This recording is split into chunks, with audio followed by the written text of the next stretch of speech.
Exercise 4E, questions 1 through 5. Question 1, find in point gradient form the equation of the straight line. Now this is point gradient form. Okay, point, we just need 1 point and we need the gradient. A, with gradient 3 and passing through a point 1, 4, we put it into there and we got that. These are the answers from the back of the book here, so that looks good. And I've taken it a step further just for the practice or to get the y equals mx plus b. B, with gradient minus 5 and passing through 7 minus 4, point gradient form is that, and that's good. And as again, I've taken it through to y equals mx plus b. C, with a gradient of minus a half and passing through minus 1, 3, I get that. Now that's different from this, but this is pretty weird. So I've taken it through to y equals mx plus b, but this one is what they call the point gradient form. D, passing through points minus 1, 4 and 1, 8. Well, the first step is we don't actually have a gradient, so we find the gradient, and that's 2, y2 minus y1, x2 minus x1. And then we've put the 2 into our point gradient form because we use one of those points. Now I've chosen the first one, and that's y minus 4 equals 2 times x minus, be careful that minus 1, and I've got my minus 4 equals that, which is the same as that. And I've taken it through to the y equals mx plus b form as well. Question 2, draw the graph of each of the following lines. There we go. Now I change this into y equals mx plus b, and that one was already y equals mx plus b, and this one, what you notice is they've all got a negative slope, so we expect them to go in that direction, so that's good. Better double check all of these because it's from the back of the book, and there are a few errors. And so we know that. We know the y-intercept now, because we've got in this form, is 0, so that's good. And the slope is minus 0.5, so that would be minus 1 on 2, which is minus 1 on, there's the 2, and there's minus 1, so minus 1 on 2, so that looks good. This one here passes through 4. Okay, so 1, 2, 3, 4, 5. I don't know what's going on here. 1, 2, 3, 4, 5. Maybe that's 5. So that 5 should be there. So that would be, if that's 5, that 5 is there. That would be 4. So it's got to pass through 4. 1, 2, 3, 4. And negative slope of 2 on 5. And so that looks good because there's our minus 2 there. And then we've got, that's 4, isn't it? So that's right. That's 4. That's good. That's 4 over 10, which is, right, it's a 4 down.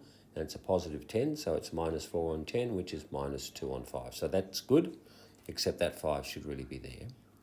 And C, we've put it into the y equals mx plus b form. It should cross at a half. Now that's 2, so that's 1. That would be a half. That's good. And the slope is 2, so that would be a 2 over 1, which is right. So that's the 2 there. We can check on this one here, really.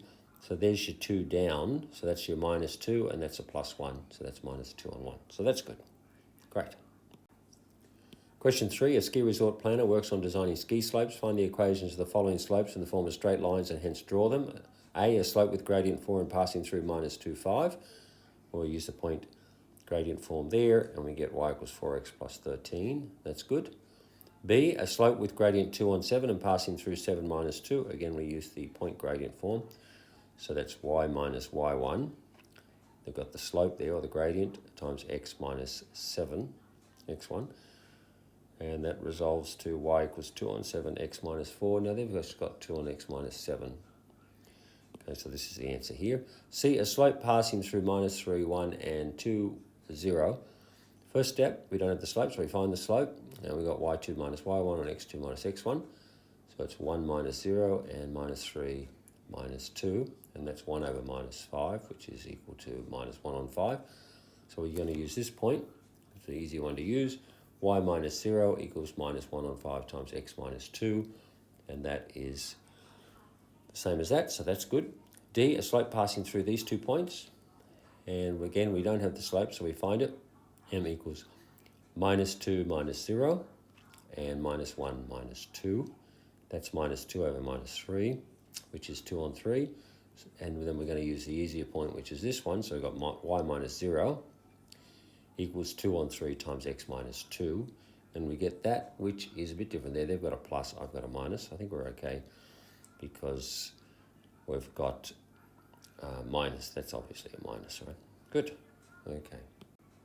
Question 4, determine without graphing whether A lies on the lines with equations, y equals minus x minus 9, or check to see if A satisfies the equation, check to see if the left-hand side equals the right-hand side. So all we need to do, we've been given the point, so we've got minus 5, which is the y, equals minus times minus 4, minus 9. So you've got minus 5 equals 4 minus 9, minus 5 equals minus 5. Left-hand side equals right-hand side, so A lies on this line. B, we've got to find about this line now, and it's the same point. Does it lie on this line? Check to see if A satisfies the equation. Check to see if the left-hand side equals the right-hand side. So we just substitute 5x, well, that's 5 times minus 4, plus 4 times y, and y is minus 5, equals 9. So it's minus 20 equals 9, minus 40 doesn't equal 9, therefore the left-hand side doesn't equal the right-hand side, therefore A does not lie on this line. 5. Frances runs along a straight line with equation y equals a half x plus 4. She starts at point C and finishes at point D. Find A, the y coordinate of point C if x equals 6, so we can represent that like this notation, 6 comma y. We've got to find y. Substitute into the equation, that would be this equation here, so y equals a half. We've been given 6, so we can say a half times 6 and then plus 4, and that equals 7. The y coordinate is 7. B, we've got to find the x coordinate, and they've given us y equals 9, so we can use this notation here. We don't know the x, but we know y is 9. We substitute into y equals that, and to find x now. So 9 equals a half x, right? That's 9. They've given us y equals a half x plus 4. So 9, we add minus 4 from both sides. 9 minus 4 equals a half x. That's 5 equals a half x, therefore x equals 10. The x coordinate is 10, and they match with those.